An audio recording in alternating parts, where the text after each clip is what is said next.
wings, baby, fly away. Spread your wings, baby, fly away.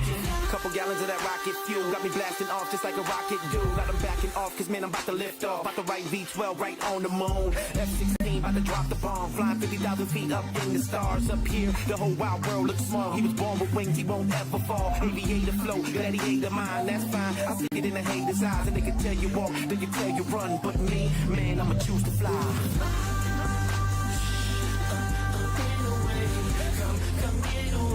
Taking off just like a plane. And ain't no coming down. We fly through clouds, still going in space. Spread your wings, baby, fly away. Spread your wings, baby, fly away. And come get away. Taking off just like a plane. And ain't no coming down. We fly through clouds, still going in space. Spread your wings, baby, fly away. Spread your wings, baby, fly away. And on this Saturday night, we under the lights, it's going down.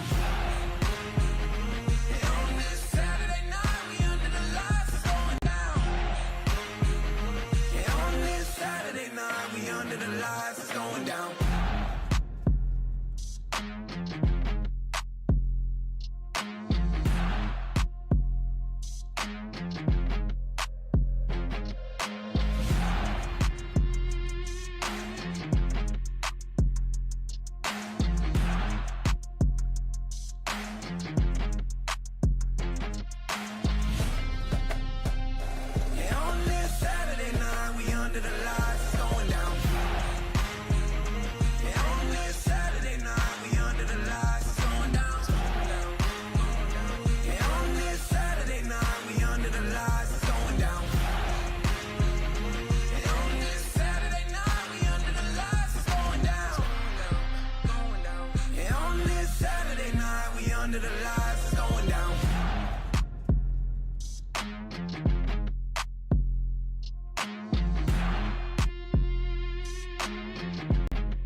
Calling this game with you, Kurt.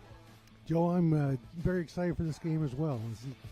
Depending on which preseason or early season poll you look at, both these teams are in the top 20 in 4-4-A, and they've had some early success. And looking forward to a good ball game between two good ball teams today. Got it. Huskies come in playing host, as I mentioned, 2-1 coming into this matchup. Meanwhile, the Rebels 3-1 have a nice win versus Spring Lake Park, 6-2 win last week to pick up a couple of wins. Also won over Minneapolis Southwest. For the Huskies, let's get you set quickly in on the mound.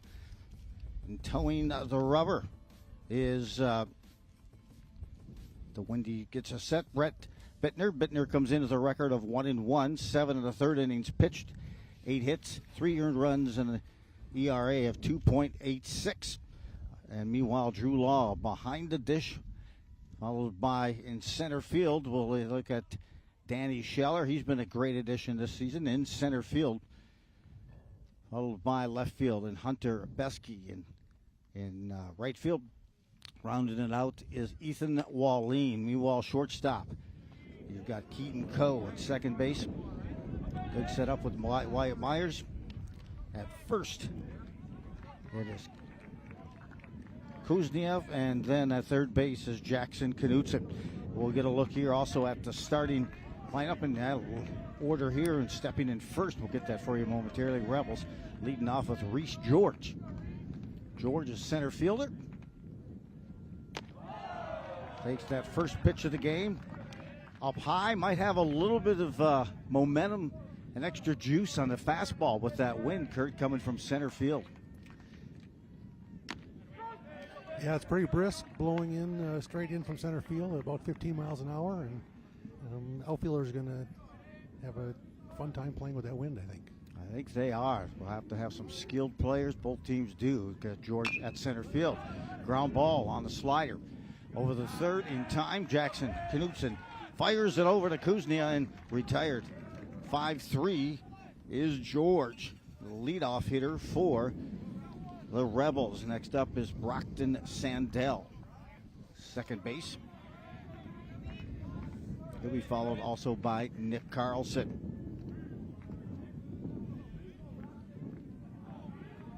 Fastball, slider, changeup. That's what you'll see the majority of the time coming from Bittner.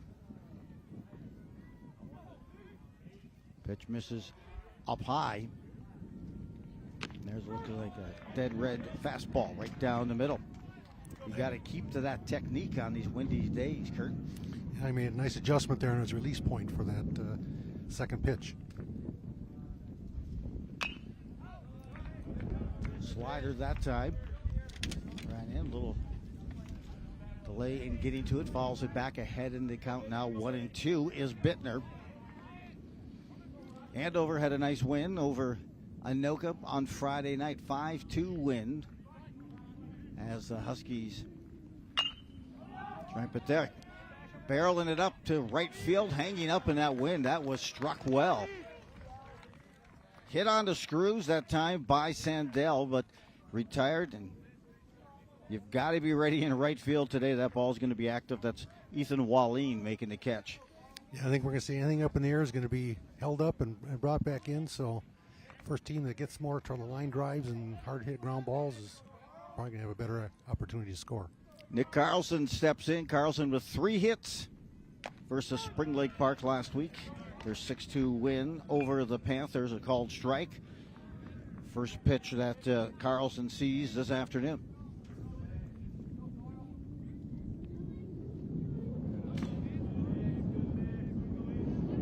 Maybe a slider that maybe got away.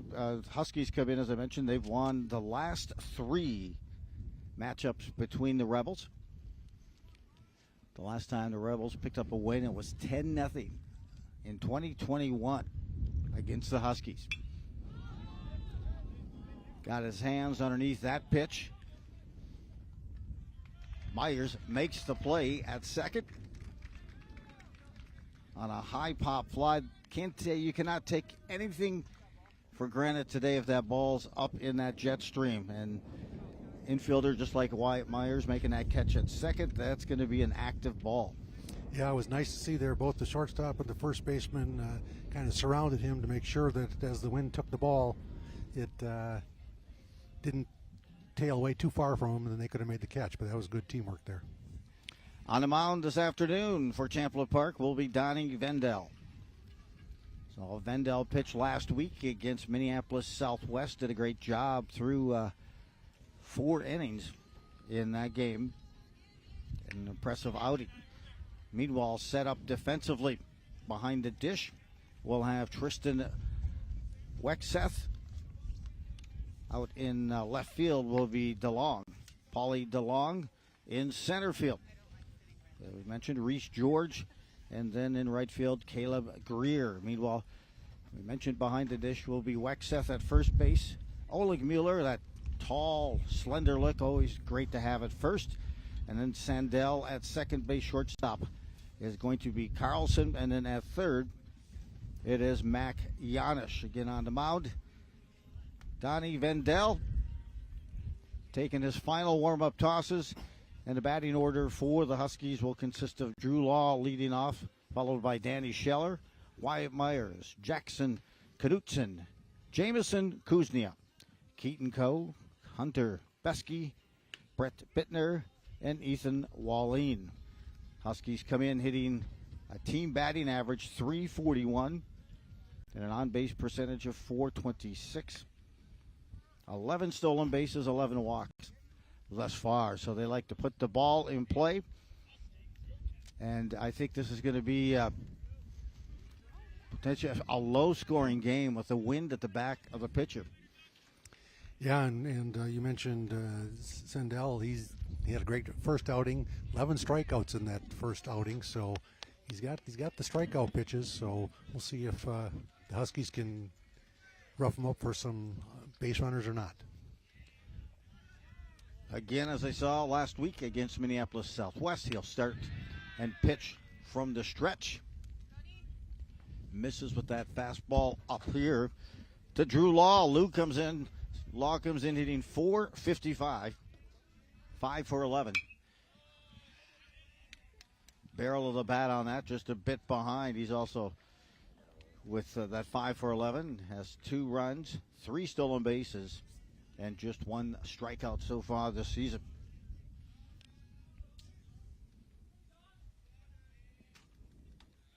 Breaking pitch here, nubs it. Thought that was going to get that bend. And as we said in the opening, some serious velo in that wind that will give the pitcher an advantage to get up and go on that fastball. Yeah, the pitchers today would like to have the radar guns on them today. Probably juice it up at 3, 4, 5 miles an hour with this wind. That was called a strike. 2 balls, 2 strikes to Law. That's off. Missed on that. Full count, 3 balls, 2 strikes. Good location on that pitch, just missed. Yeah, I had to see if he was going to nibble or get after that. Didn't miss by much. Full count now, end of delivery. Down in the dirt, off-speed pitch. Tried to mix it up a bit, but it's a walk for Law. So we'll see if head coach Pete Anderson will get Law going early. 3 stolen bases. He's been caught just once so far this season. Stepping in is Danny Scheller, having an outstanding start to a season as well, hitting .500, Kurt. Fastball right there, right on the spot. I always kind of like when I pitched. I loved pitching into the wind. Your breaking pitch would go. Some of those guys who had those knucklers. Yeah, the wind does affect the off-speed pitches when you're going into it, no doubt. Those knucklers would also dance so well when you're throwing into these winds. A delivery this time. Vendel misses on that. 1 ball, 1 strike. 3 of 6 on the season is Scheller. 4 runs, 5 walks. Up and in that time, almost clipped him. He's trying to work all 4 corners, it looks like, especially against the top of the Andover lineup, which has got some really good hitters in this. Fastball kind of rode in, and I swear I heard that a ball or something hit something up there, but I think the third base coach is agreeing with you. He's going to have the umps check and see if there was a nick there.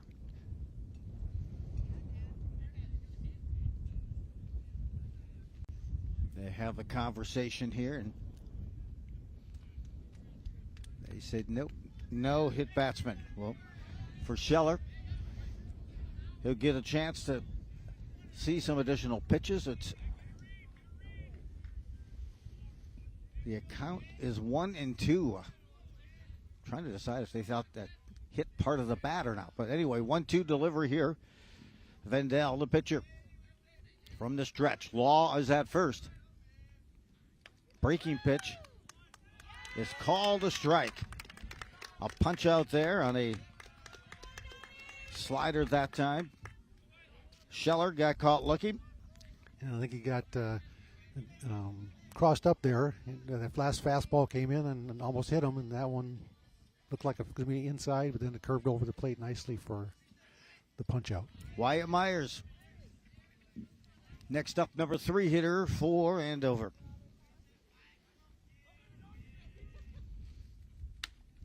Looks at the first pitch, called a strike. Have to see on that consistency about what they continue to have it at getting that outside part of the plate. 1 strike pitch. Now second strike to Myers. Myers 2 for 4 on the season.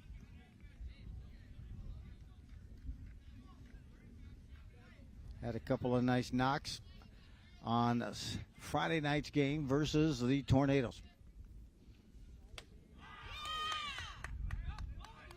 Swung on and missed that time by Myers as they walked the ladder on a high fastball. Couldn't catch up with it. So 2 strikeouts, 2 down for the Huskies with Law at first. As we now see Jackson Knutson. Knutson hitting .500 on the season, 5 for 10, 5 RBIs, leads the team in that category. A left-handed hitter. Sees that pitch and ball well, fouls it back. It's always amazing, though, Kurt, with the wind, it kind of adds a little different element sometimes, really, with, hey, how you play, everything you do in the field. And, you know, this wind, like you said, will add a few miles per hour to each of these fastballs or any pitch for what it's worth.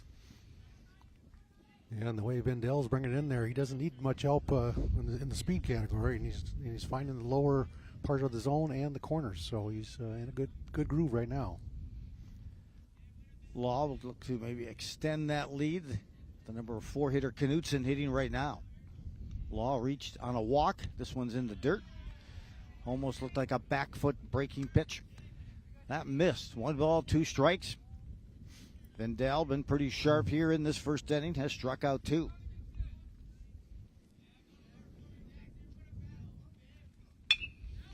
Ground ball is short. Stepping on top, Carlson. And steps on the bag for the unassisted out. And in the first inning, the Huskies are retired. No score here, as we'll keep play here with us. Kurt, they get some quality time with you and I, Mike, here, but both teams had it at Spring Lake Park. Sounds like Riley went 5 innings for the Panthers to pick up the win, and Carlson with 3 knocks as well, and an impressive 6-2 win against the Panthers. And meanwhile, for Andover, it was that 5-2 win for Andover over Anoka on Friday. They had multiple players with multiple hits. Drew Law had a couple of knocks, as did Myers and Bittner. Yeah, both these teams are off to good starts. You can kind of figure that out based on, they had good seasons last year, and they had a lot of returning players, especially at the top of the orders and on the mound. That usually bodes well for a good start to the season when you have some experience coming back. And I mean, especially like on Andover, they have 7 players who will be playing in college when their careers are done here at Andover. So they've got some talent up and down the lineup. And yeah, Scheller's been a great addition, especially in center field. Meanwhile, for Champlin Park, they are led by head coach Tome. Tome in his, I want to say, 5th or 6th season. Certainly had success already, and of course, the season moves so quickly, I don't even want to start talking about section play, but it's, about 20 games from now, but. Best thing about section play is that it's usually good baseball and good weather in the late May, early June. Teams have to just kind of gut it out through the April to deal with the weather and do as best you can. Kellen Ohlingmuller leads it off here, the first baseman for the Rebels. Rebels last year had a record of 11-9. and had a 4-3 loss to Andover last season when they met. It's going to be control as a key element here. As Bittner down on the count 2-0, and misses on that pitch. This is a pitch you don't want to walk the leadoff man. That sets up a potentially big inning, so we'll see if he can come back here. Absolutely, Max. Janisch. He'll hit next to third baseman, followed by Caleb Greer for the Rebels. And now the 3-1 delivery for Bittner. Good pitch, comes back battling here. Knee-high pitch that tough to get a good square up barrel on that one. Like the aggressiveness by Oldmuller when he's heading the count 3-1. But it was a good pitch. 3-2 delivery. This one off the handle. Looks like it's going to break to second. Myers has it. Nice play. And makes a clean throw in time to get Olin Mugler. That time I thought Coe might be taking that ball at short, but Myers got there first. And one of those off the handles that looked like it died going into this wind. Yeah, I bet his hands are stinging a little bit right now. He seemed to get it right down on the bottom part of the bat, not on the big part. Stepping in, Max Janisch. Jumping ahead, Bittner here with a called strike on the first offering.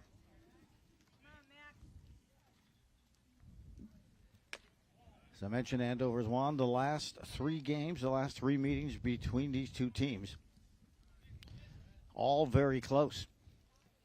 2 of those 3 wins were 1-run wins. All ball off the foot. The other was a 2-run win. 4-2 for Andover. Huskies on the season, a team ERA of 1.75. Opponents hitting 157 versus Huskies pitching thus far. This one's left up, hit to center field, and Shelley will have that. As you mentioned, it hits that wall of the wind and it drops down. He was probably about 15 yards off of the infield by the time he caught that ball. Yeah, I can tell during pregame warm-ups, the outfielders were getting some fly balls, and you could tell he was breaking in right away as soon as he saw it go over the top of the backstop here, where you know it's going to get knocked down by the wind then. The right fielder, Caleb Greer, looks at a pitch. 2-hopper to third. Knutz has and throws it across the infield to Kuznia. And a 3-up, 3-down inning once again here for Champlin Park, as the Huskies will try to get some offense going. Might be a good day for some bunting. Yeah, as the game goes along, the coach starts to think about that. It becomes the team that can get ahead by 1 or 2 has a big advantage, especially when you have good pitching and good defense behind both teams. Good to have you with us, Kurt. First chance we've had a chance to get to work a game. We're with you here at QCTV. I know you're from the Brooklyn Park area, is my understanding.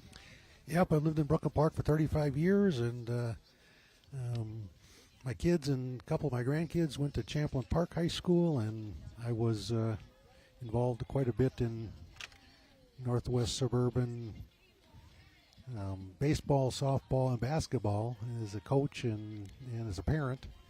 And once I retired, I've taken up behind the mic here and done some umpiring and basketball refereeing in the winter. So trying to keep active with the youth sports in the area. It sounds like you're doing a great job. It's a lot of fun. That Champlin Park softball team is off to a good start. I know they were ranked 2 in the state. They took a loss, was it this past week? But still, nonetheless, a strong program over there as well with their girls softball. Yes, no doubt about that. Taking some final warm-up tosses. Champlin Park, and it's going to be really a possession of, like you said, find places for the ball, find it and put it in play. maybe a potential bunt. The Huskies led the game off with a walk to their leadoff hitter, Law, but unable to move him from there.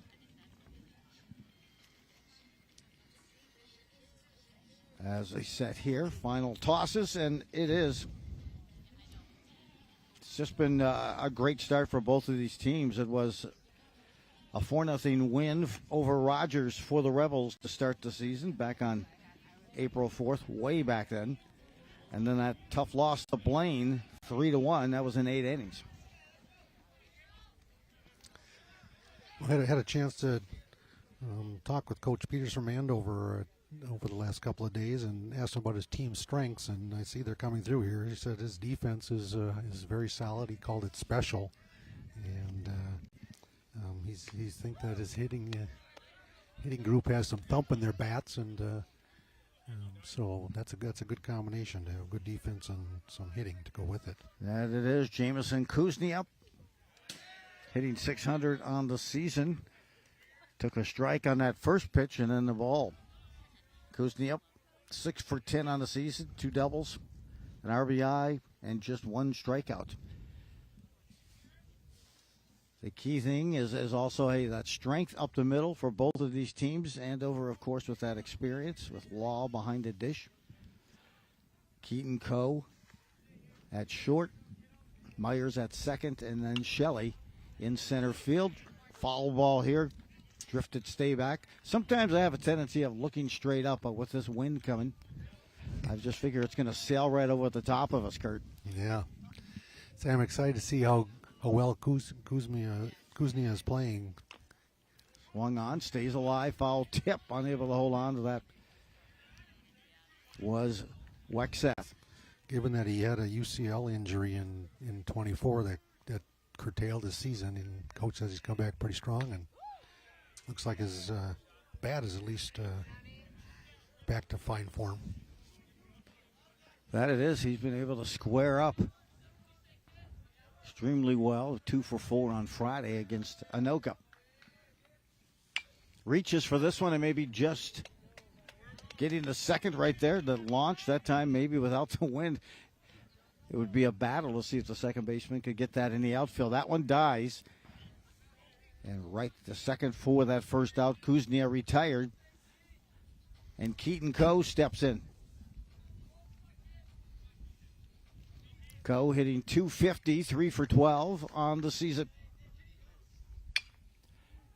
Gives this pitch a run here to the fence, near the fence, but that will be out of play.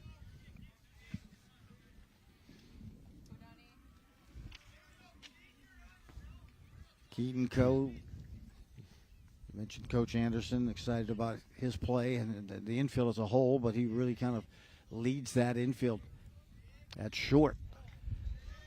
Good looking pitch that missed that time. And Keaton's also one of the selected captains, so you know he's not only a leader on the field, but he's a leader off the field as well. Vendel delivers here, and a good off-speed pitch. Got the spin, got the strike. He's been mixing his fastball and his off-speed very well, and locations. 2-2 delivery. Ground ball. Will it make its way through? It does. First hit of the game. Keaton Coe. A good battle. Fouled one off. Saw a couple more pitches. And finally rings up the first base hit of the game. So now with one out, Coe is at first. Hunter Besky, a 200 hitter. We'll get a look here. We'll see if any plays are on here and cued over by Coach Anderson. As you get down farther in the lineup, you start thinking about the bunt and run or steal, hit and run, some of those kind of things as you get lower in the lineup here. Nice dig that time by Wexeth behind the dish for the Rebels here. Also a member of that hockey team for the Rebels, Wexeth. There's one at first, a one-hopper. They get the lead runner, Coe. They're going to try the double play. They get the double play. An impressive turn. 3-6-3 on the double play. I didn't think they were going to be able to catch Besky, but they did. Quick turn, and the Huskies retired in the bottom half of the second here. No score. So we'll keep it here.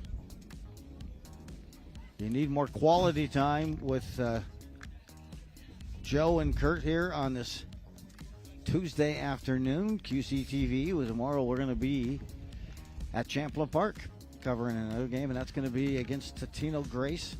The only loss for Andover this year came against Totino Grace. It sounds like they have a pretty impressive team as well. Yeah, Northwest Suburban Conference is known for having some good teams at the top of the conference. Just want to go back to that 3-6-3 double play. That was a very nice pickup. Having a left-handed first baseman was definitely an advantage on that type of play. He's going towards second and had plenty of time to get back and make the play. So dust flying around. A good day not to wear contacts, and I'm glad I did. It's just this hairpiece I'm wearing just flies all around. I call it my Joe Flow. So I congratulate you on your Joe Flow as well. You and I are both very aerodynamically sound. I say let it shine, and on a sunny day here at the Andover Sports Complex, the Huskies looking to move their record to 3-1. We've got no scores. We go here to the number 7 hitter, and Tristan Wexeth. Wexeth takes that first pitch, pops it up. Knutson comes charging in over the top of the mound and makes that grab. That was one of those that could be trouble, but obviously the third baseman took charge both verbally and physically, and was an easy out. Sometimes when it's right back at that pitcher, you got to find it. It's like the catcher trying to find that foul ball, right? So Wexeth, one and done. Oakley steps in as the number 8 hitter. Cal Oakley, the DH here this afternoon for the Rebels. Ahead in the count, Bittner on a called strike. Nice crisp spinner again that time. Good looking pitch. Ahead in the count, 0-2. In the on-deck circle is Paulie DeLong. Up high, I think he may have went. He did. Couldn't stop it. Kind of locked him up with that pitch. Upstairs. And the check swing was not enough of a check, and it's a called third strike, or swinging third strike rather, there for Oakley. Number 9 hitter, Paulie DeLong, steps in here, and he'll be followed by the leadoff hitter, should he reach base, by Reese George. Both these pitchers are really filling up the strike zone today. This is a fun game to watch. Swung on a miss, left-handed hitter. It is a, when they're hitting those strikes, they're around the plate, keeping the game active as a good pitch for a strike to get. Trying to see, hey, I was an old lefty hitter, so I'd always look down at the third baseline and see if the third baseman was back. He must have had some wheels then too, huh? Oh, it was delusional. It was. I thought I did. But I'd always have that extra step or two, right? It was in the days of those old Rod Carew, and you tried those variety of different bunts. But, hey, back in it, 2 balls, 2 strikes. And today, who knows what will get that first run across. It's going to take maybe some outliers, shall we say. Down in the count, 0-2 quickly. DeLong, but he's battled back. It's now a full count. Well, as a coach, when you see 2 pitchers filling up the strike zone like these guys are doing, you start thinking about, how do I manufacture a run here? Get someone on base like this, and then let's see how we. Good work there. First base runner. Sign of a good number 9 hitter. Really made Bittner work as he was ahead in the count, lost him, and now the walk gets DeLong at first.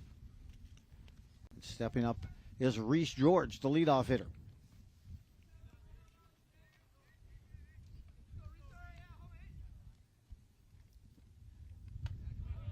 high. Hey, the other part of a leadoff hitter, I always feel was I've got to get that pitcher into an uncomfortable motion. And this is the first time for Bittner. He'll throw from the stretch. There's a pitch hit down center field. Shelley goes nowhere because the ball is coming to a theater and a glove near him. Nice job. The ball hits well, struck well that time by Reese George, but hit right into center field. And Shelley was there to collect the third out in the top half of the third. Might have been probably the well-struck ball so far, Kurt. That's just what I was thinking exactly. Line drive, it just happened to be in the wrong spot. Put that in 20 feet either way in the gap, and he might still be running to third.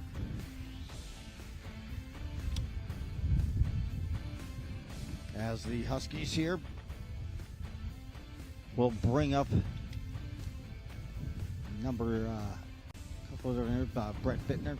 Pitcher will hit at the 8th spot, and then Ethan Wallin will be the number 9 hitter. Playing right field. Takes us to the 8th and the 9th. Well, the bottom of the Rebels order's got a little bit of thing going there to get at least one runner on base. We'll see how the bottom of the Huskies order can do here with 8 and 9. Maybe setting the table for the top of the order coming up. Third batter of the inning. Well, I was calling some ball last night down in the Woodbury area. Oh. And it was a sloppy night as wind didn't help. And then suddenly we got some light flakes and then rain. Oh, boy. And then back to the flakes again. So is that high school ball as well? It was high school ball, correct. Yeah. So it was a good finish. Park ended up with the W over Woodbury. As we go now to the bottom of the third, and both teams have had base runners. That's official, Kurt. 2 for Andover, and Coe got the first knock of the game for either team. But then doubled up on the 2 and the 4 out to second after it was Besky who hit in to that beautiful 3-6-3 double play. First pitch missed there by Vendel. This one in the dirt. I guess it'll be a take sign from the third base coach for this one. Swings at it, gets it going.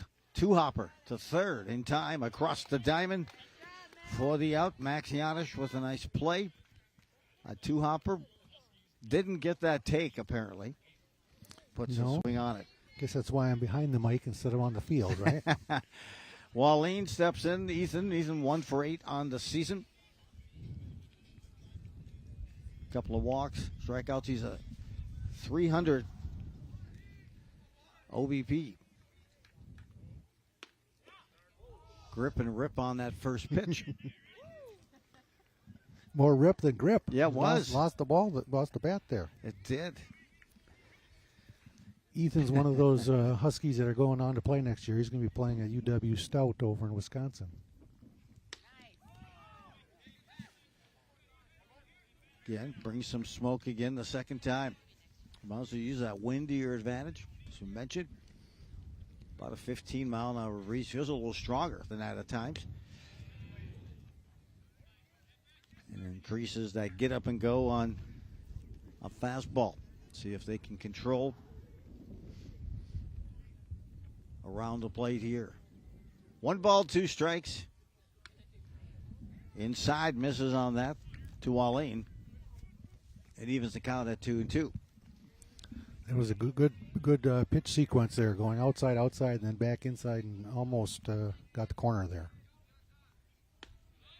Misses up high. Good battle here for Wallin. And Vendel facing the number 9 hitter for Andover. Would like to get this one in the books.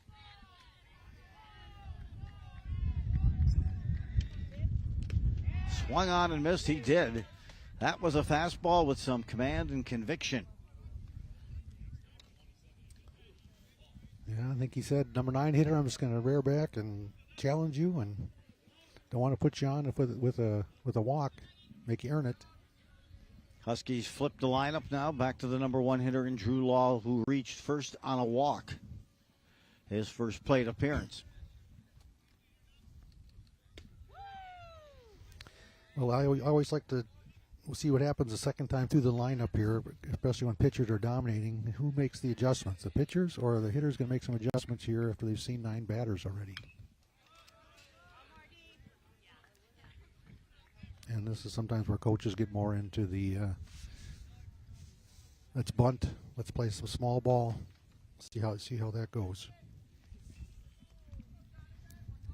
Set up here now with 2-strike advantage. And Dell, this one with Law, has the left fielder chasing it. It'll hold up. It will not. He'll reset, live to play. Another pitch. Will Law, as I mentioned. The Huskies at 2-1 come in with a team batting average of .341 and an on-base percentage of .426. That includes 11 stolen bases. They've been caught twice so far this season on the base path. Reset here, Law ready. This pitch off the plate. That's what the pitching coaches like to call a waste pitch right there. 0-2, go a little bit outside, see if they'll expand. Good hitter, Law, didn't bite on that one. Yeah, you know that key too is you hate to wildly miss outside, right? Right. You want to be at least enticing. You got it. And now 1-2, breaking pitch. Punched out on the breaking pitch. Had him there, good break. Good spinner that time by Vendel, and Andover retired after 3 complete. No score here from the Andover Athletic Field, and the Huskies get ready for a quick moving matchup here versus the Rebels as they go to the 4th. I don't think pitch count will be an issue, at least just yet, for either pitcher. No. And strikeouts, I know they're starting to tally up for both these squads.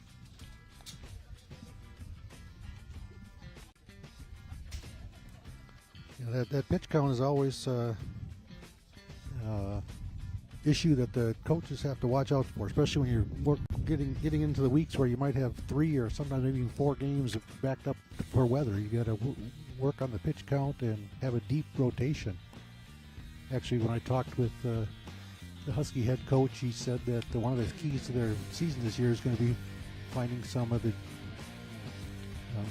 JV pitchers from last year are coming up, and he wants to try to find 3 or 4 of them that can get 20-plus innings to back up their returning starters, because he knows that they do back up on the pitch counts.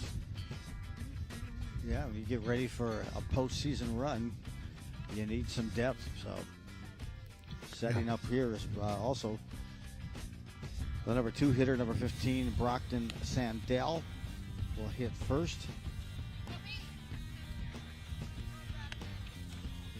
One strikeout is what I have for Bittner here thus far as we start the 4th.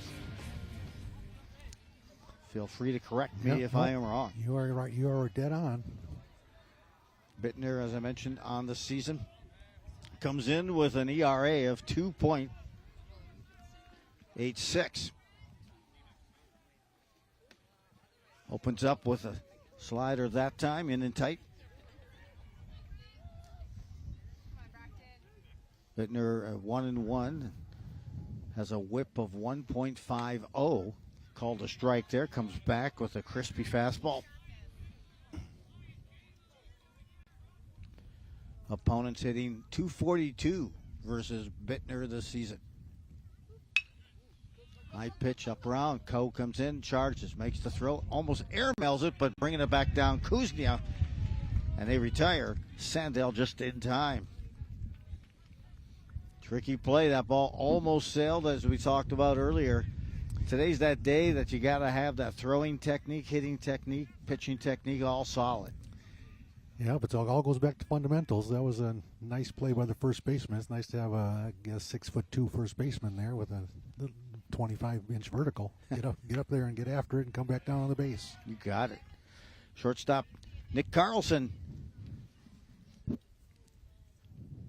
steps into the box here with one out. In this, the top half of the fourth, breaking pitch. Good little bender that time. Tell that caught maybe Carlson off guard.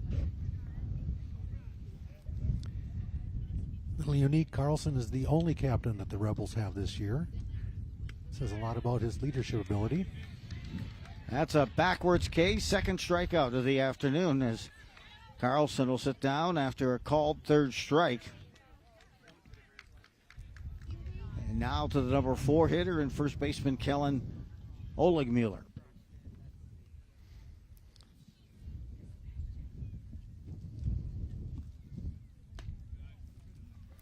You know, Joe, thinking about that pitch count and how the coaches have to manage their innings every week.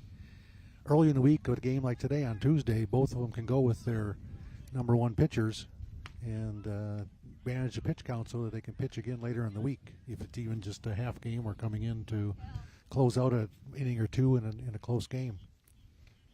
As the week goes on, you have to use more and more of your pitching staff. Oligmuller rounded out to second his first time up, rather. Both of which the same.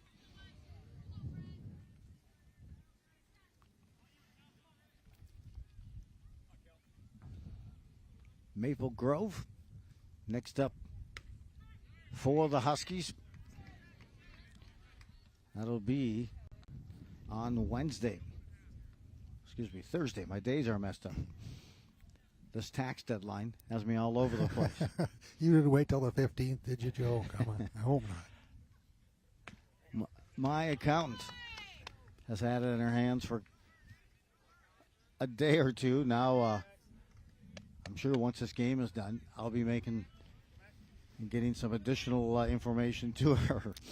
So, reaching base. Oligmuller, a nice at bat for him.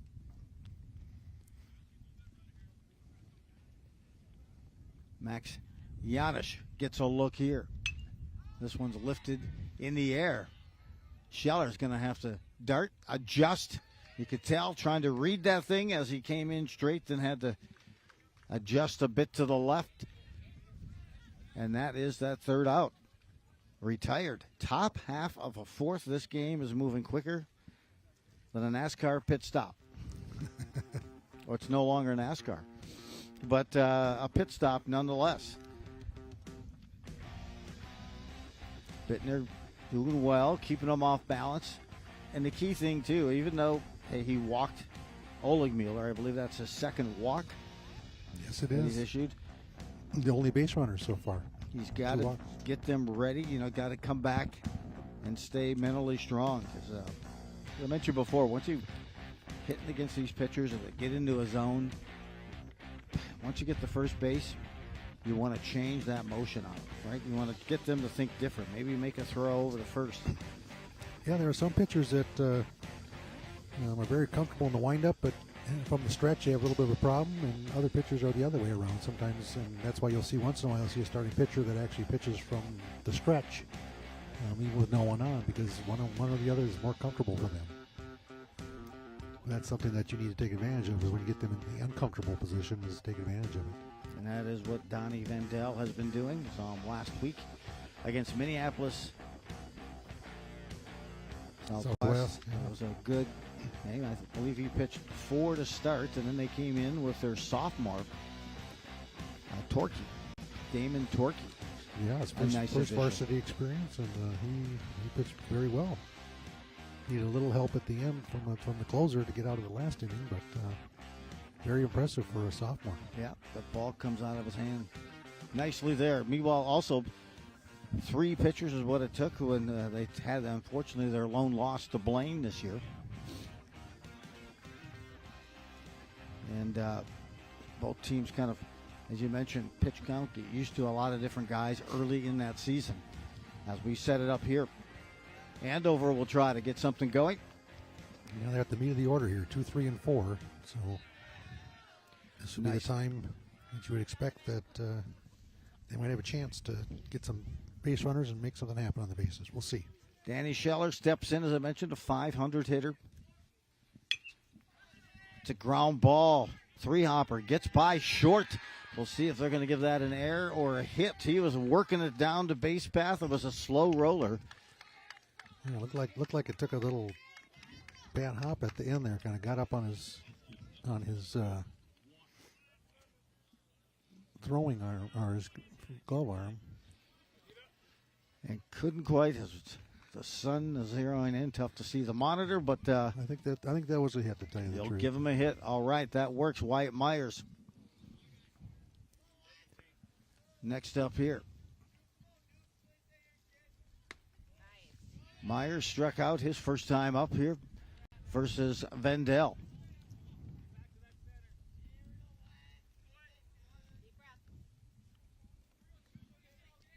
Scheller, certainly a threat to steal. He has 2 already this season.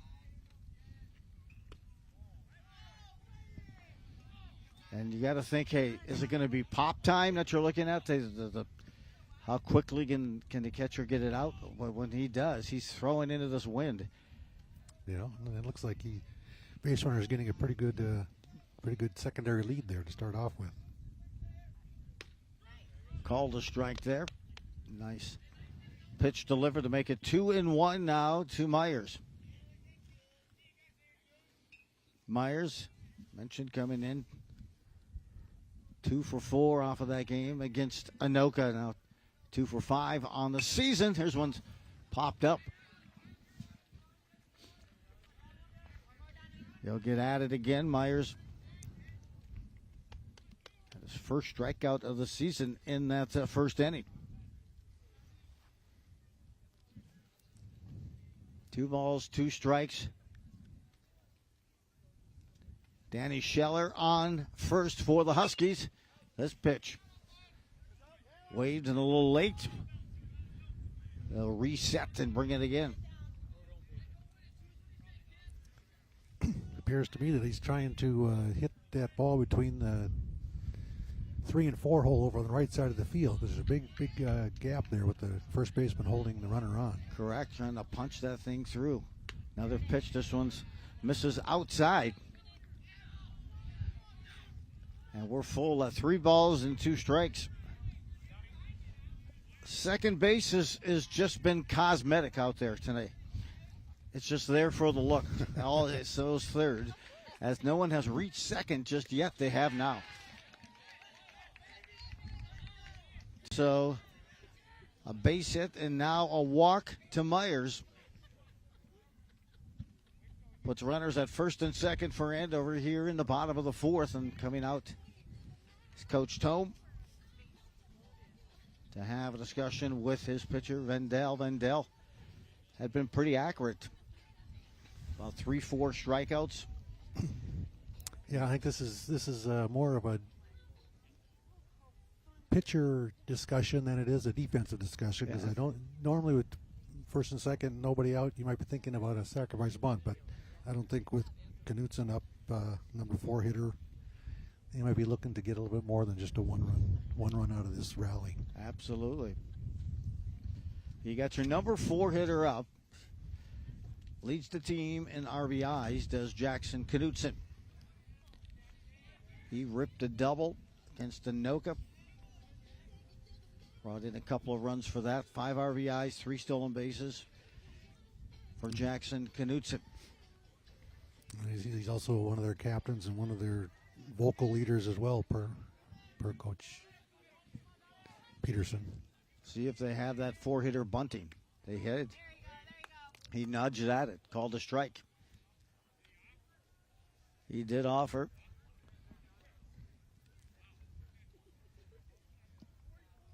Either one, it looked like it could have been a strike, called strike either way as well. From my vantage point here, I think he offered at it too. Either way, it's a strike.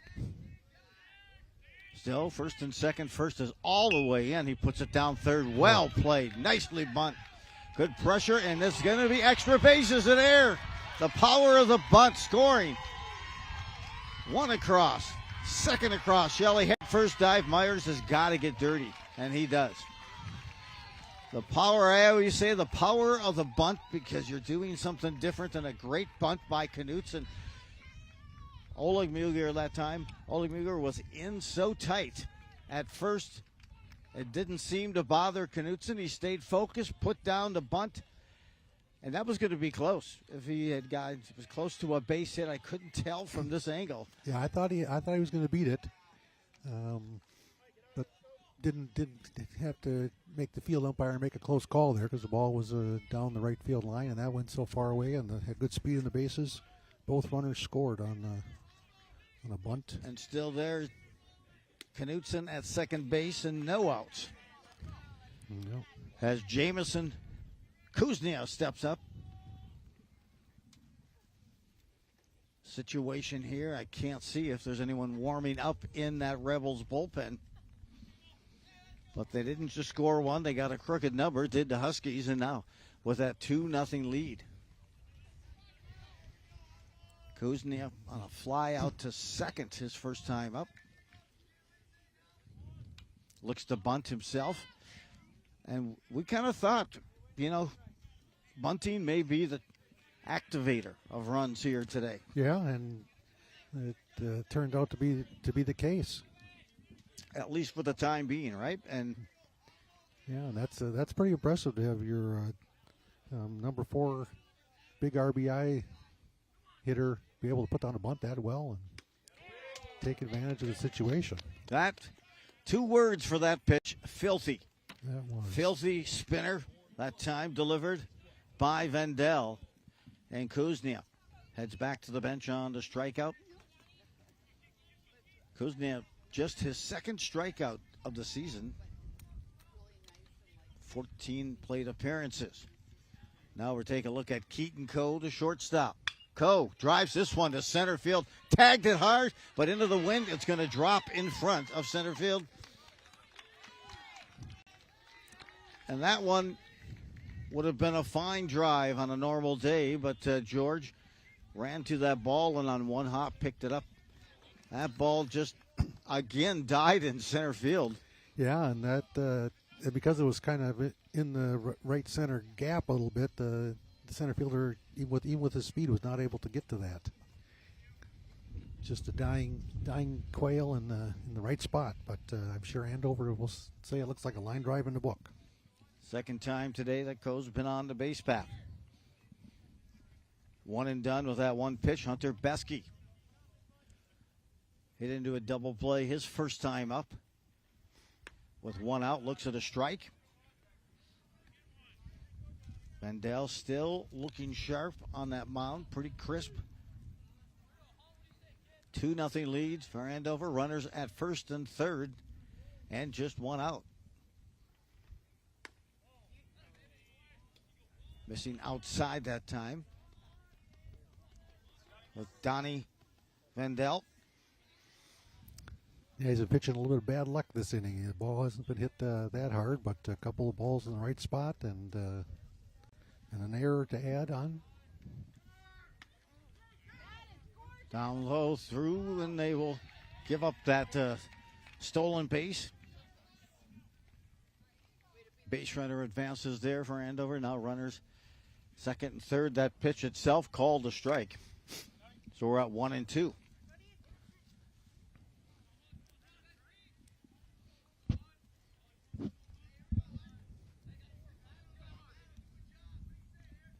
Beskey, a chance for an RBI here. It's a ground ball to short. Carlson gathers it, makes a good throw to Oleg Mueller. And Beskey is retired. Now a chance here for Brett Bittner, the pitcher, to help himself out. That ball right there was exactly why you have the infield in that situation, so that when the ground ball's hit right at someone, you can hold the runner at third and still get the out. So it's a big... Going past, got by. A breaking pitch way off the mark. The speedster scores. Is Knutson, who knocked in a couple of runs on a bunt, now scores himself, and a 3-0 lead. For Andover that time, a breaking pitch way off the mark. He opened up that shoulder a little early. Yeah, he was probably trying to get a little bit too much break on it and overthrew it a little bit. I was just about to say, I'm sure Andover would like to get both these runs in, but one of them would be big as well. There's another they're gonna knock. get both of them. Coming alive, the bottom of the order, Bittner helps the cause, squares up, barrels up, and drives this one up the middle for the base hit. Scores Keaton Co. 4-0 lead extended here on the base knock by Bittner. Bittner's probably going to get a pitch runner.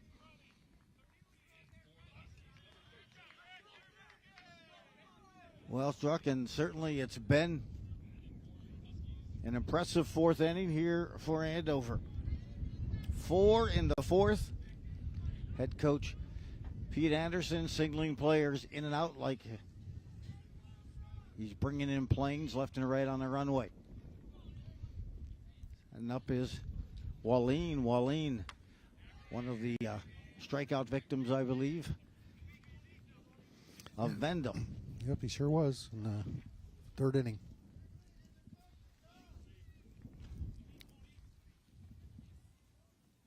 One-0 the count, and here's Vendel with delivery here. Can't quite catch up with that fastball. Wallin.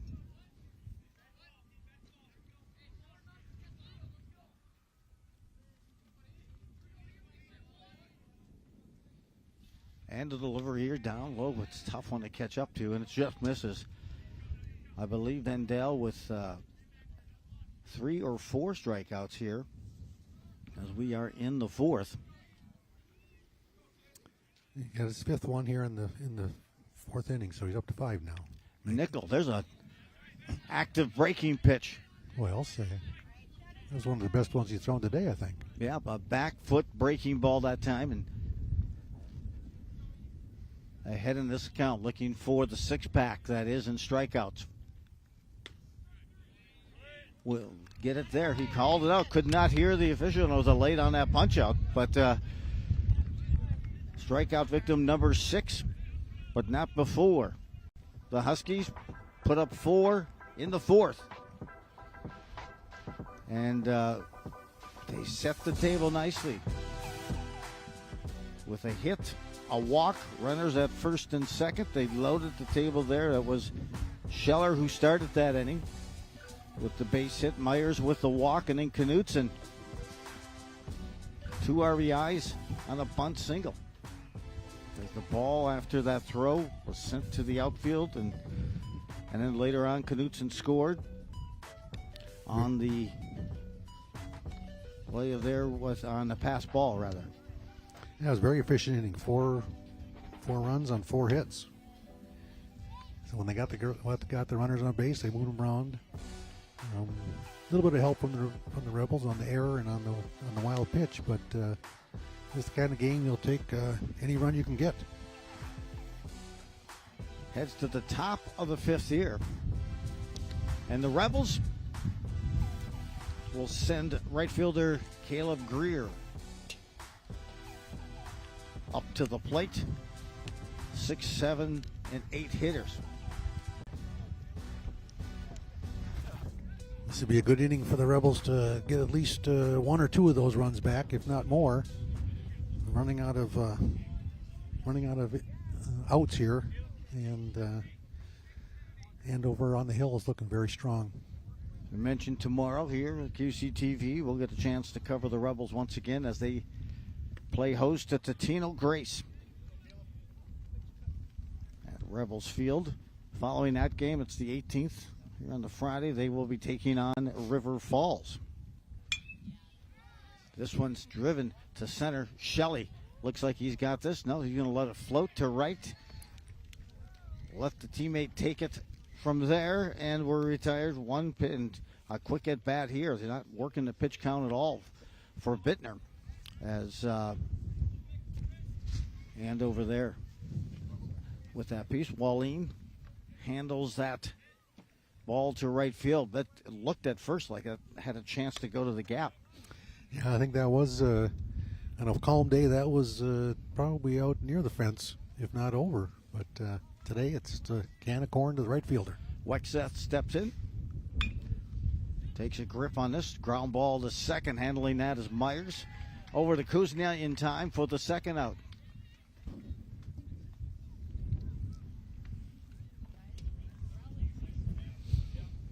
And Cal Oakley gets a look. What's Cal done so far today? Cal's been up one time, and he struck out swinging.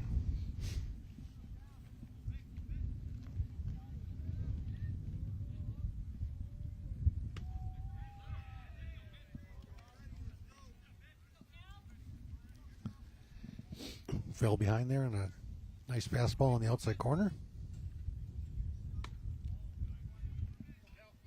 Fastball that time, a little loose, came up with it.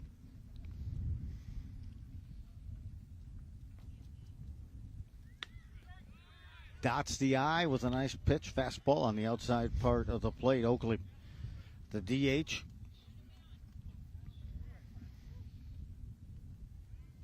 Trying to find their way on here.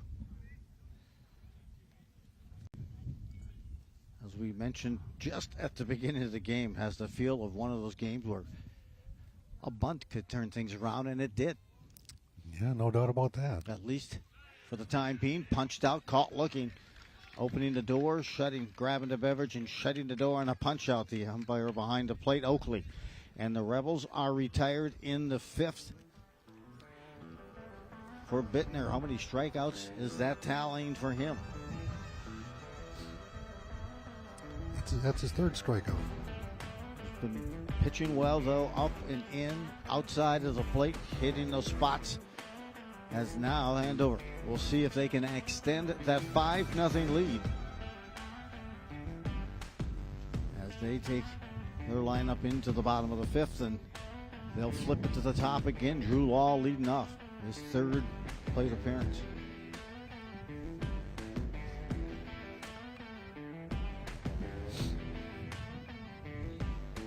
As Wondering if they're going to switch Vendel pitchers will here. stay in. Thought they might, with the 4-run deficit here, then I thought they might save some pitches for his next start later this week. But must have confidence. They get 2 more at bats. Coach must have confidence that 4 is not unreachable. Can still get at it, right? Yeah. So And both these teams, I think, are the kind of hitting teams that can make up deficits. Absolutely. And so, as they had set, certainly create a little bit more offense than what we're seeing from those Minnesota Twins. Oh, yeah, they're scuffling, no doubt about it. I see they had moved to Forest Lake's own Waldner from the leadoff spot now to the number 4 spot. See if that can get something going for them. And of course, that pitching hasn't been as timely as they had hoped, especially coming out of that bullpen. Yeah, they've only got 3 problems: pitching, hitting, and defense. But besides that, everything else is looking good. It is. So It is. I was disappointed to hear last night was their smallest attended game ever at Target Field. They reported about 10,000. But my understanding from somewhere at the game was certainly sparse seating. Here's a first pitch. Hard hit to second. Good footwork. Making the play. Sandell and the Huskies retired. 1 and done. As Law saw that first pitch he wanted, was looking for the 1 and got it. hit it hard, just right at the second baseman. You hope as a hitter that those hard hits right at the second base, at the fielders, get evened out with some bloopers that fall in between as the season goes on. But as a hitter, it doesn't ever seem like it evens out. Danny Scheller. Base knock his last time up and scored. Yeah, he's the one that started the rally. Got the runners going on the bases. 1 for 2 on the afternoon.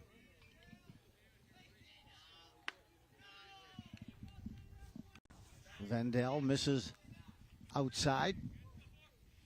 Come on, Donnie. He's still bringing some good heat. Still got some good giddy up on his pitches. There's a ball sliced down the right. Goes it down. It looks like a nice catch. No, it gets by in right field.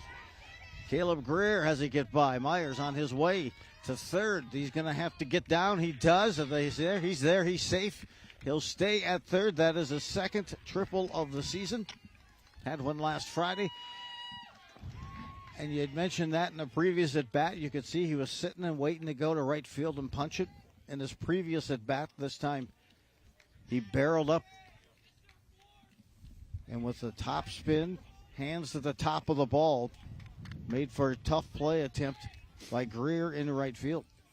Yeah, he definitely made a great effort to try to get to that ball.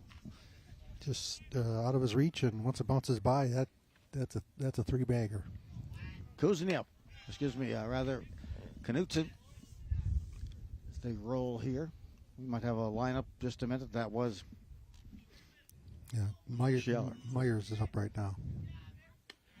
Myers takes it there. Scheller with that blast in that triple.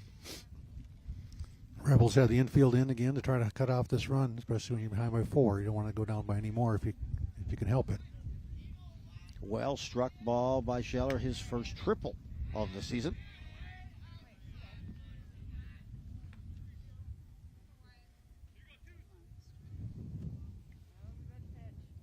Set it up here now. 3-0 the count to Myers. Myers watches that up high. Stand corrected. That's the second double for Scheller. Excuse me. The wind and sun has me looking at those numbers goofy. Now first and third. And Knutson steps up. Well, I would expect at some point during this at bat, the runner on first is going to take off for second, and to see if the Rebels can do their first and third play correctly, or Huskies could get an easy run. Jackson watches that pitch move off of the strike zone and low here by Vendel. As you mentioned, you like to have it going. One out. The out by Law here to start the inning. But since then, Scheller laced a line drive to right field, picked up that triple, and Myers just picked up the walk. So first and third, 2-0 the count to the number 4 hitter, Knutson. Couple of RBIs already. He has 7 on the season. Tries to come in tight on the hands on that pitch and gets the call. Called a strike. 2 balls, 1 strike now to Knutson. 2-1, typically from analytics also, and just a lot of baseball. Usually an action kind of pitch. He's off. Myers is off, and the pitch is fouled back. Have to count in the hitter's favor. Good hitter up, and pretty quick base runner. That's a great chance to do a hit and run or a steal, straight steal. And it's funny, I always had a high school coach when I pitched it, but I always say 2-1, runners at first and third, you're throwing to first. Yeah, because there's a good chance that runner's going to try to get a good jump, maybe lean the wrong way. Kind of an overzealous breaking pitch that time. Is it a good hard break, but a little earlier than probably they wanted to fall short here. And we're full now at 3 balls, 2 strikes, and 1 out. Pitch, base knock again. Knutson, another RBI, his 3rd of the game. Laces one to right field. And that ball had some movement on it. Good hands. That head so steady by Knutson. And now the Huskies take a 5-0 lead on that single, and even more so have runners at first and second with still just 1 out. Well, they're threatening to run away with it now. I think that they might be. Well, here comes the coach. Looks like they might be going out, make a change here. If that's the case, 4 1/3 innings he is. That will be the day for Vendel.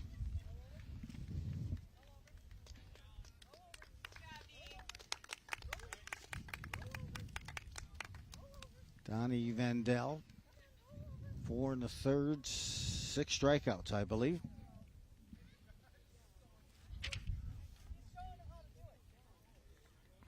As they get in, kind of get a little different look. and Jamison Kuznia. We'll get a look at the new pitcher towing the rubber here for the Rebels with 1 out in the 5th.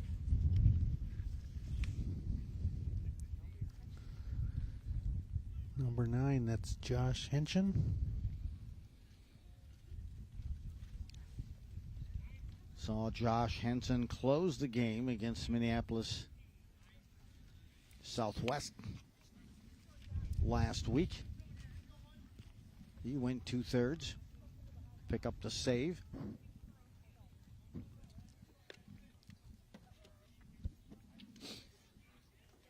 They mentioned it was the Rebels 3-1 coming into this matchup.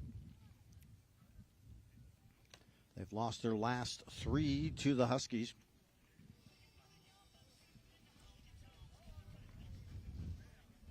But that Minneapolis Southwest game was impressive for the pitchers as a whole. They struck out 15, did Champlin Park in that Minneapolis Southwest win. 21 outs, 15 were strikeouts by the Rebels pitching staff. Yeah, they were loud and proud that game, and like you said, Henson came in and closed it down. Got a little dicey near the end, but it did. He was rock solid in the last inning and brought home the W for the Rebels. Mentioned the Huskies' next game against Maple Grove. Meanwhile, for Champlin Park, they get to see us again tomorrow here at the QCTV crew at Champlin Park as they take on Totino Grace, a team still undefeated. Set up now, Kuznia gets a look. First look here at the new pitcher. Ground ball, IC and single, gets by short, rounding third on the way home. Here comes the cut, and another run. It's a 6-0 lead now for the Huskies as Myers finds his way home and keeps moving. One pitch, that's all he needed. Kuznia hits a screamer on the ground, past short, and gets the RBI. Yeah, he was not waiting to see what kind of stuff Henson had today. He saw the first one and said, that was my liking, and hit it hard right in the hole between short and third. That's that John Daly grip and rip, doing the same here. Coe drives this one to deep, deep center. Chance to tag, moving from second to third in time. They'll get it there. That ball would have easily gone close to a fence on any other day. Coe put a good swing on that pitch as well and flies to deep center field, which says a lot on a windy day like this.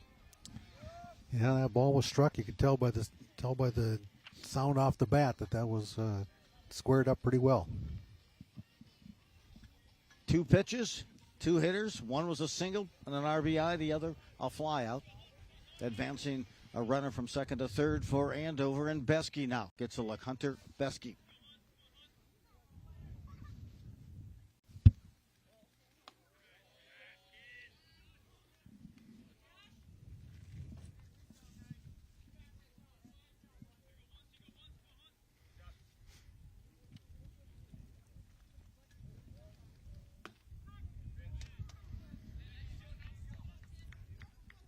Beskey, an on-base percentage this year of .385.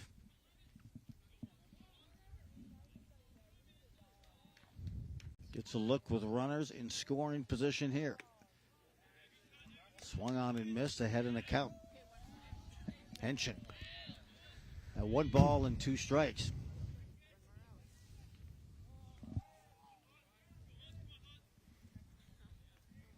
Beskey looks in and gets his pitch. Finds that one foul. We'll get it set here for another 1-2 delivery with 2 outs for Henson. I would think that if the Rebels have to get out of this inning with no further damage if they wanted to make a comeback here in the last 2 innings. So it's a big third out here for them. Beskey 0 for 2 here this afternoon. Breaking pitch. He gets the end of the bat on it. This one's going to find its way into center field and in the mitt there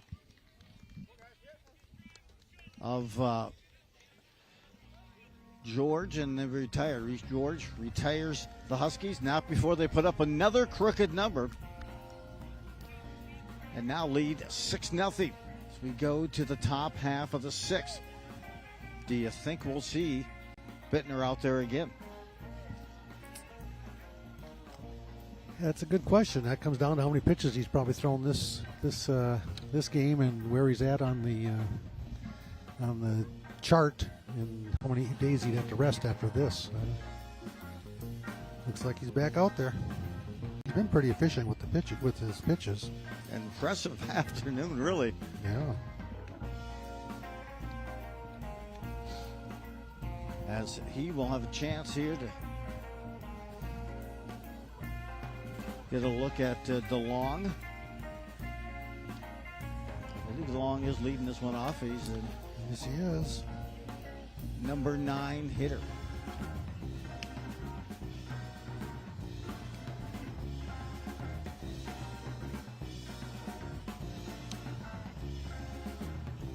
DeLong has plans to play at Augsburg next year, and so he'll stay in the city, but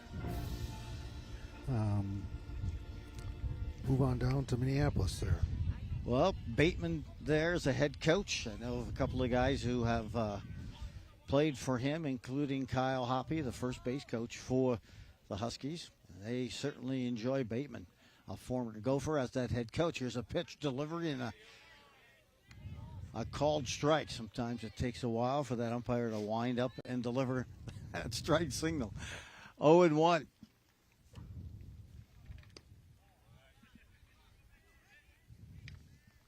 Miss on that pitch, 1-1.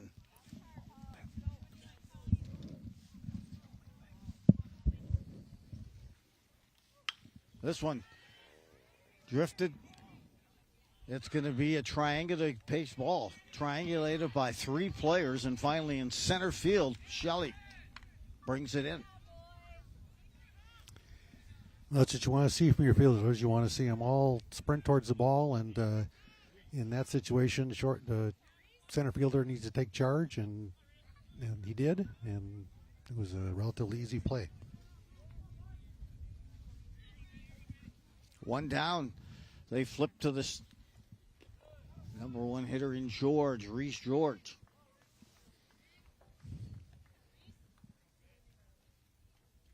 George looking for his first hit here this afternoon. And he gets it right there, promptly placed it. That time the pitch left up, got the hands inside the ball. A good swing and a base knock here for the Rebels. Let's see if they can get something going, as Paul Molitor says. You got to move the number. Yep, and I know we've been staying silent on it, but that did break up the no-hitter. I couldn't see it out loud. I'm with you. That's the major jinx. Yeah, they can't blame it on the announcers today. That was a solid hit, and we'll see what the Rebels can do with it from here.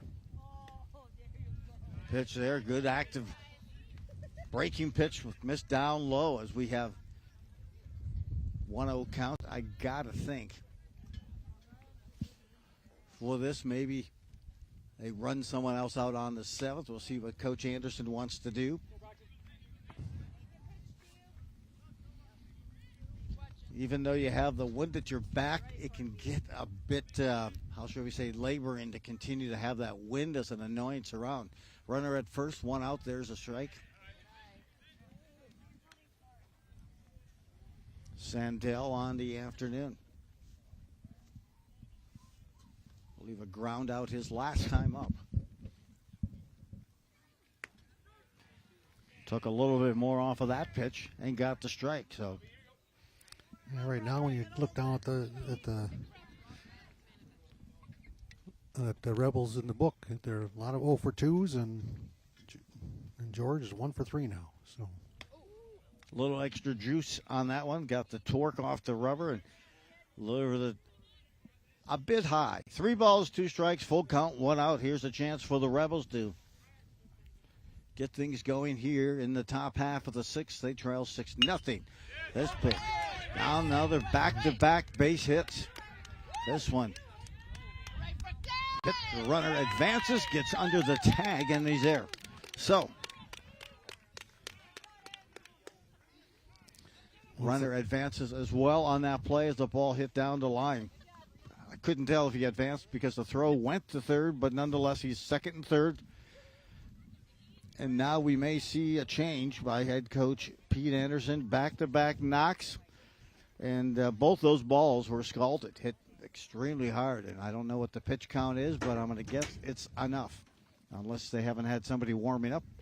With the sun glaring right in our eyes, it's tough to catch if there's any activity. Yeah, I don't see any movement from the dugout or the bullpen right now. So it's maybe an initial conversation to get somebody some warm-up tosses, because I think a pitching change is imminent. An impressive afternoon. He may not do it here, but see if they can get him to retire. But he's got a tough task here with Nick Carlson. Carlson coming off of a 3-hit performance against Spring Lake Park and their 6-2 win.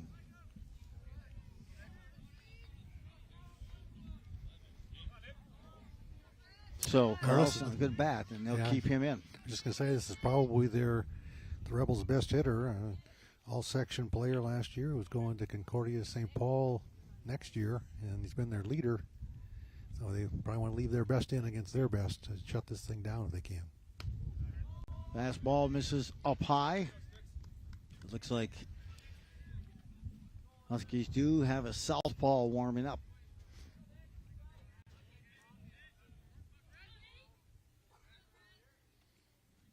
One-0 delivery here up high again, and you can tell maybe ask Bittner, get us one more hitter. I think that might have been what the discussion was. This is your last guy, so don't leave anything in the tank. A couple of high pitches means his mechanics might be breaking down a little bit here. 2-0. Tired. Got it. There's a good-looking pitch. Fastball called a strike there. That time it had a little bit more get up and go and command on that pitch. Stayed on top of it. So now 2-1 with 2 outs, or excuse me, 1 out and 2 runners on. Second and third, the Rebels threatening here. A great opportunity, their best of the afternoon as they trail 6-0. This one, a pitch that comes inside on Carlson.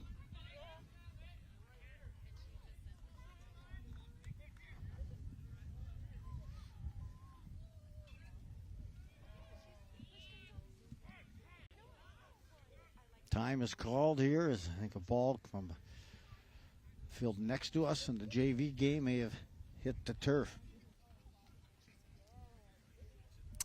You're exactly right. So 3-1 is the count. Carlson to put the ball in play a little here today. Struck out his last time up. This one's hit high and deep, but corralled there.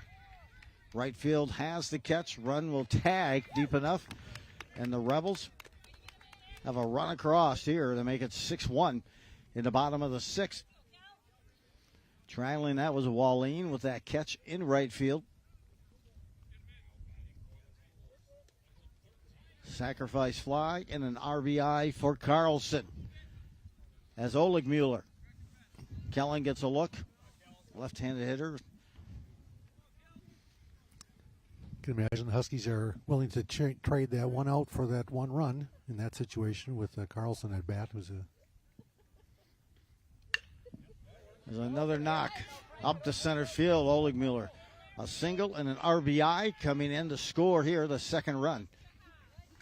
Putting a couple of runs together, 6-2. Crossing the plate.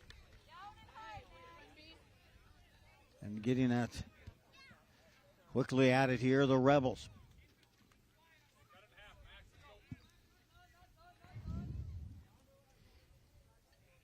Taking a little bit more time. I think it's Bittner who has seen enough. I thought maybe the players were going to walk up there and kind of hold court and then give the relief pitcher a little bit more time. I think they're going to try to work him through here to get a complete 6 innings. Bittner.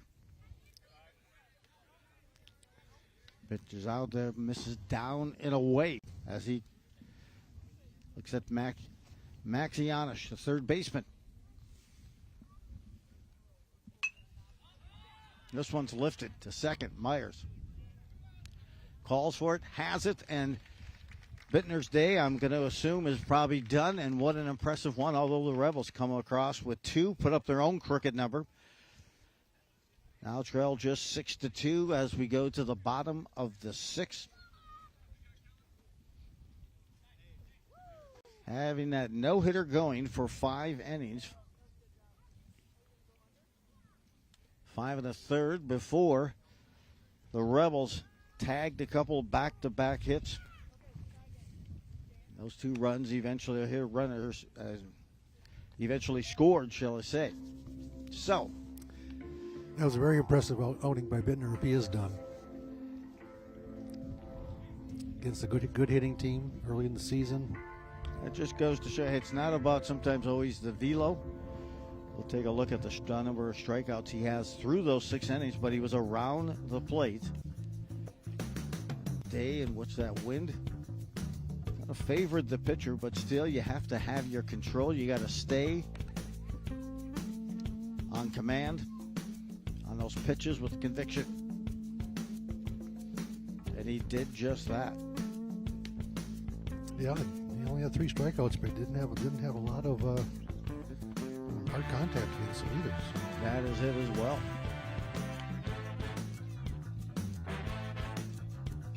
Nice outing. We'll get a look and see and find out maybe who's coming in, although let's see if Coach Anderson wants a chance to give him a complete game. But we'll see what's going here as the Huskies bring it to the bottom of the 6th. We had a 0-0 game up until that 4th inning, and that's when the Huskies put up a 4 spot. Ignited by a bunt. A well-hit, struck bunt as Bittner, the pitcher here, gets in at bat as well.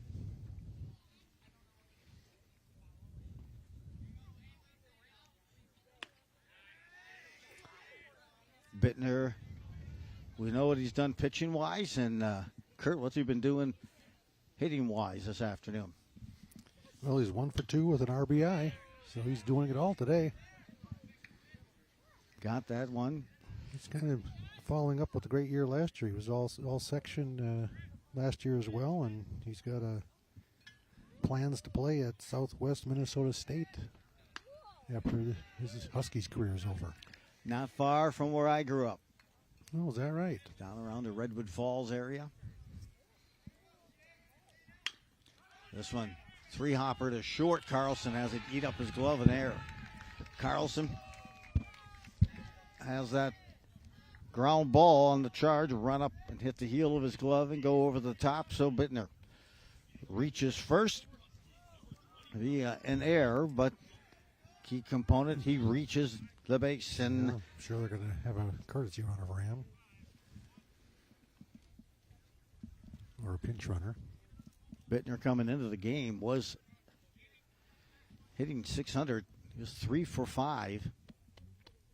Puts him at 4 for 7 now on the season.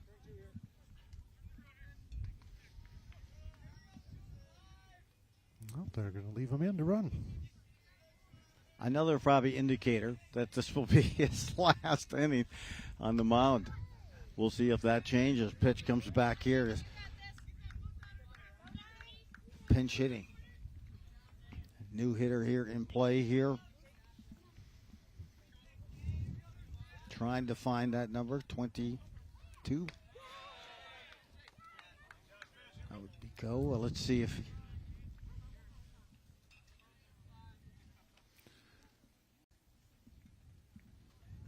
I can't see his uniform either. It is. A spinner that time, just away.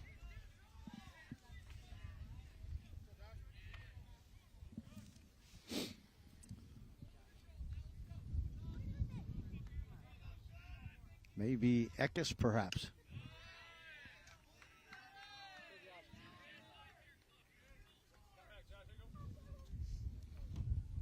Get a look, cannot connect there. Now the 3-1 delivery, and Swan straight back 25. Now we get that number. Jacob Cook. We were just trying to get, we saw the 2. Cook looking for that first knock here of the season. 3 balls, 2 strikes. Runner at first. Swung and missed, walked the ladder on him. Couldn't catch up with the pitch up. And that is the first out of the inning. And Cook is back, and now they flip the lineup to Drew Law.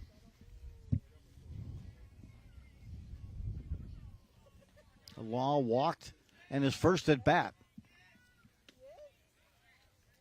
Swing and misses that, and then 0 for 2 for the other at bats, if my memory serves me right.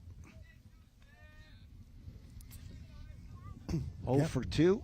0 for 2 with a walk. That was a nice breaking pitch right on the edge of the plate, called a strike. So 0-2. They set it in and now ready to deliver. Breaking pitch swung on and missed. That's an anomaly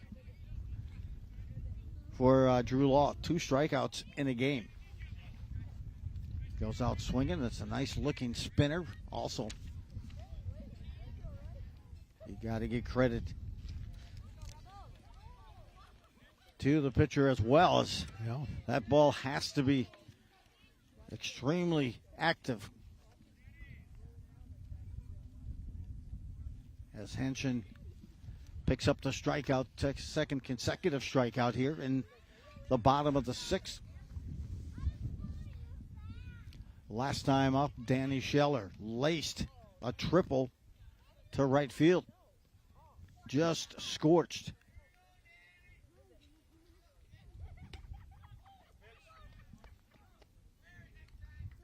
Scheller with a hit earlier scored the first run of the game on that bunt by Knutson in the 4th. Yeah, he's having a good game. He's 2 for 3 and scored 2 runs.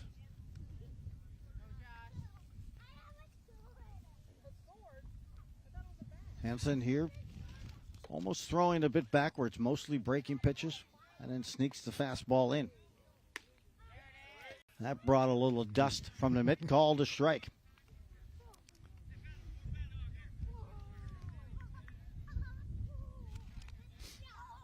That's figuratively popping the mitt there. It is. Josh Henson.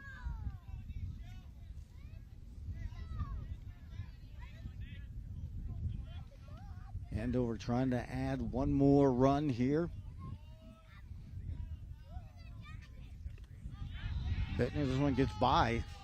Tough pitch. That ball was moving so much, then hit the dirt, and that's a tough one to block. Yeah, he did a good job to get to it, but it's definitely a wild pitch. got as much of his body over there as he could, but it kind of hit the dirt and spun away from his body. Bittner advances the second on that pass ball. And now a 3-2 delivery. Comes straight back at us and drops just in front of us. Joe rolling along with Kurt Cardinal here from Andover High School. We are deep into this game as the shadows beginning to get long here in the bottom of the 6th. High missing. Good at bat again by Scheller. Excellent number 2 hitter.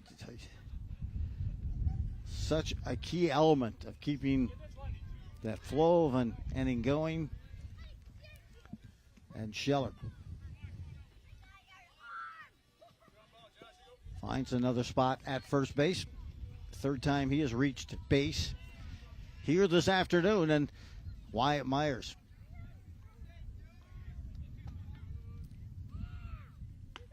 takes the first pitch in tight here.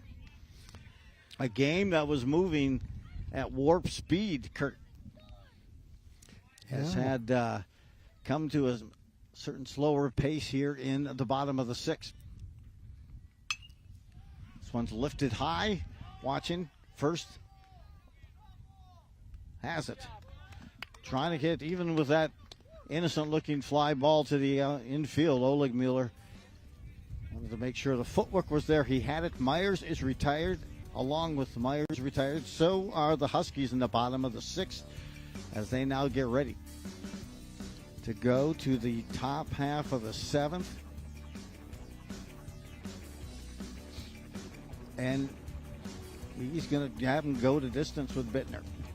Brett Bittner takes the ball. Love to see it. You do not see complete games often. No. He's got a chance here.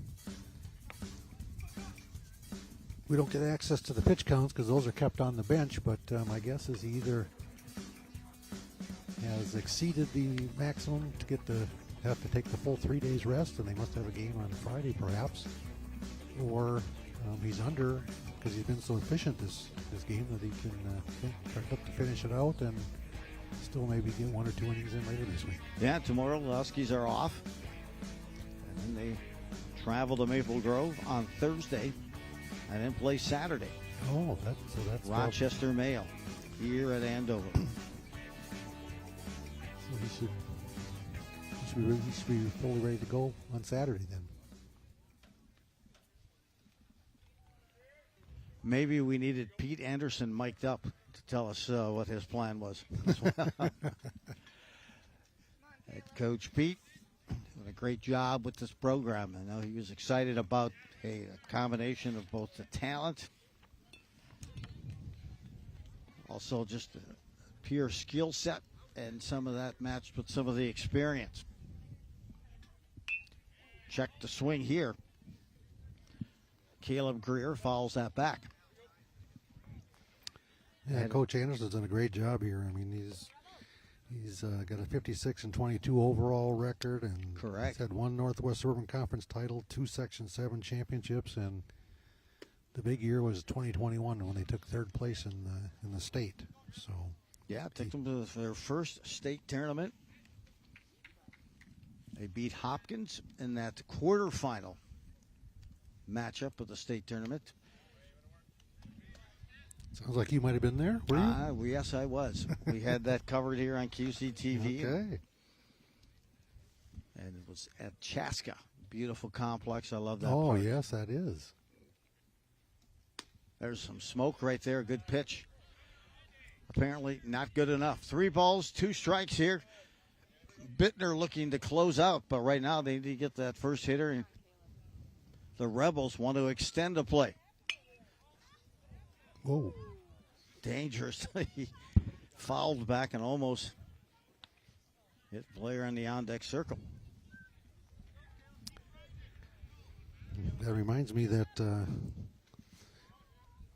softball varsity, you have to be behind the batter when you're in the on-deck circle, no matter which side you need to be on, just for that reason. So baseball field's a little bit bigger, so you're a little farther away, a little bit more chance to get out of the way. But on softball fields, you have to be, on-deck hitter has to be behind the batter. 3-2 delivery on the full count. Bittner does not get the call. No punch out there. That's a walk. So Greer gets the inning going. The number 6 hitter. Now stepping in is Wexeth, the catcher. From my angle, that was very close to the corner there. And head coach Pete Anderson takes a walk to the mound here, and taking the ball. That's it. So going 6 complete. Bittner kind of hit that threshold. And an impressive afternoon for Bittner against these Rebels. He goes 6 complete. Had the 6 complete, given up 2 runs on 3 hits. All of those hits came in that 5th inning. Excuse me, in that 6th inning. He had the no-hitter going through 5. But this goes to show you, hey, some good D, keeping the ball around the plate. And kept it busy and kept it active and moving as well. Looks like Blake Ballman now in for the Huskies. Southpaw this year has pitched 1 2/3. 1 2/3. Has not given up a hit.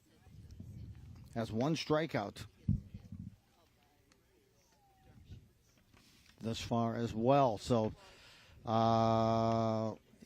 So a 0 ERA. We'll get a look and see what he has in store here for Blake Bauman. A good chance as he comes in with that runner on first, and he'll be facing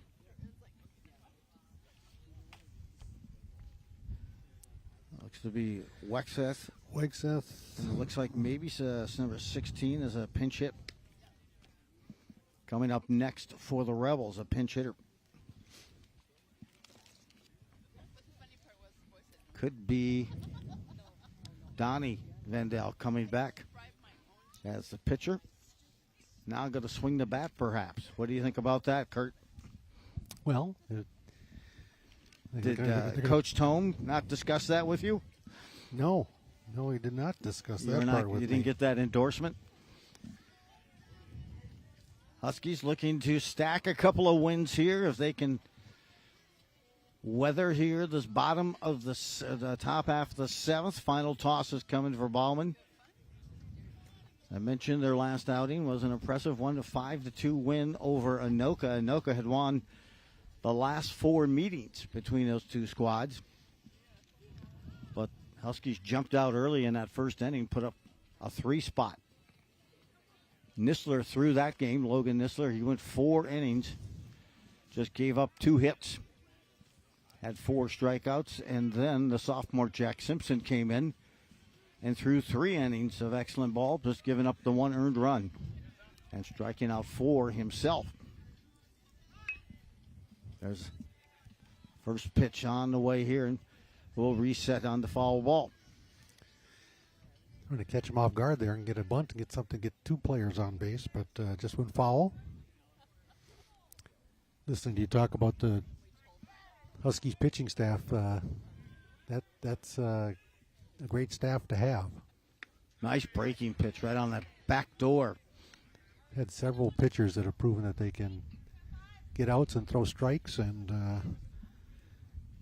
your pitching staff is always the backbone of your team. Throw over. You always got to get one of those when you have a southpaw on the mound. Trying to hold that runner close.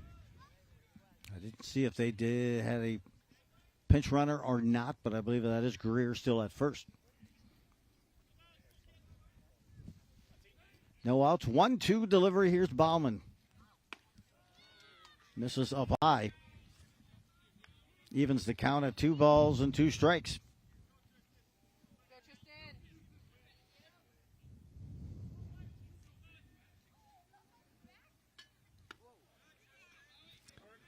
Missing and just doesn't seem to have command of that curveball yet. He's tried it a couple times and it's kind of hanging outside. So I guess I'd be sitting fastball here if I was the hitter.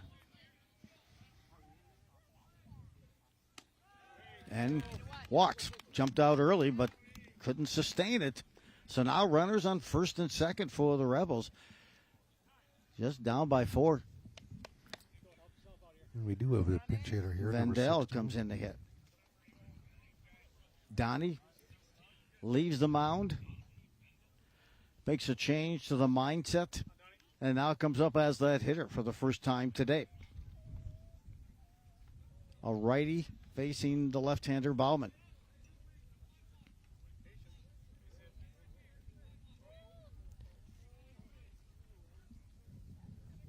When you're out there, you look for that.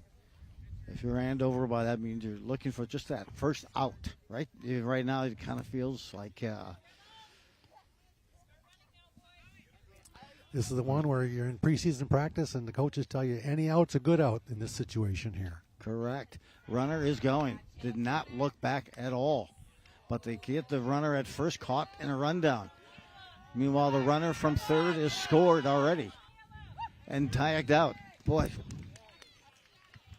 That was not the way it was drawn up. I don't think that was intended, but caught on the walk that time, Wexeth, and then heads to first. But the runner, Greer, took advantage of Bauman, not looking at anyone, or not looking him back at all, and he was off halfway down by the time Bauman released the ball. He had the stolen base, but they caught the runner behind. Good job by the Huskies to keep their head in it. And a good job there by Law to really have the team catch that focus. And now they got that out, correct? Yeah, they definitely made a decision during that rundown that we're going to exchange one out for one run and have the bases empty now and just need 2 more outs. Cleared. Bauman gets a called strike. 2 balls, 2 strikes. Vandell watches this pitch run inside at 3-2 now the count. Vandell on the mound. Most of that afternoon here for the Rebels. Now gets his chance to hit and takes the walk. So 3 walks this inning. Give it up by the Huskies. 1 has scored. It's just a 6-3 deficit for Champlin Park. DeLong, the number 9 hitter. Paulie DeLong will step in here. Lefty versus lefty. Then they flip the lineup and go to the top. Bauman throws over. Yeah, I would think this would be a key out for the Huskies. Number 9 hitter. Want to get 2 outs before the top of the order comes up. Off the handle, could be 2. They get 1? No, they can't get the second. The turn and fire that time by Coe.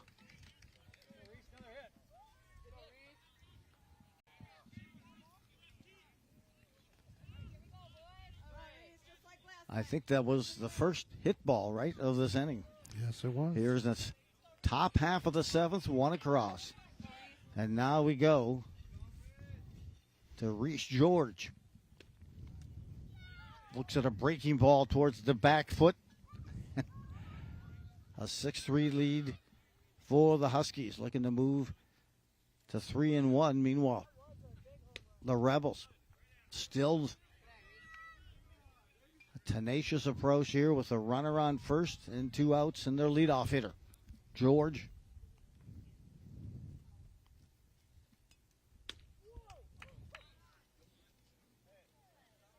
And that pitch misses. Now 3-0. Reese George, a good chance here. Hey, he gets on. That's called a strike. Yeah, I could read your mind, Joe. If he gets on here, there's going to be a little bit of hand wringing in that. It is. That Andover dugout. And you know what? That's a ground ball. Coe is there. That's the guy you want getting it. Coe with that Golden Glove approach. Gobbles it up, forces it out at second, and that will be the game, the 3rd out. And the Huskies take home a 6-3 win over the Rebels. Their 4th consecutive win over Champlin Park. They double them up. And Andover really had some key innings, and those 4th inning was key with 4 runs initiated by the bunt. And a well-placed bunt by Knutson at 2 RBIs. Followed up with 2 additional runs that inning. Meanwhile, the Rebels tried to counter back, but all too much. And Bittner with an impressive evening or an afternoon as well. He picks up the win, his 2nd of the season. He moves to 2-1. Your thoughts of the game? Well, it was about what I expected. 2 good teams. Several plays. I think the Wind played a little bit of into it in some of the early innings, line drives to the outfield, but I believe that the Huskies put it together very well there in the 4th inning when they got 4 runs and took the advantage of it, and that little bunt is what made the difference there. Bunt and get a run, and the ball goes down the right field line, and suddenly you're ahead, and you've got the momentum on your side, and then you've got the horse on the mound coming behind to shut the door. So that was a good ball game for both. I think both these teams will have good seasons, and both set themselves up for some good playoff run at the end of the season. Bittner with that bid for a no-hitter through 5 innings, ended up giving up 3 hits, but nonetheless picks up the win, his second of the season.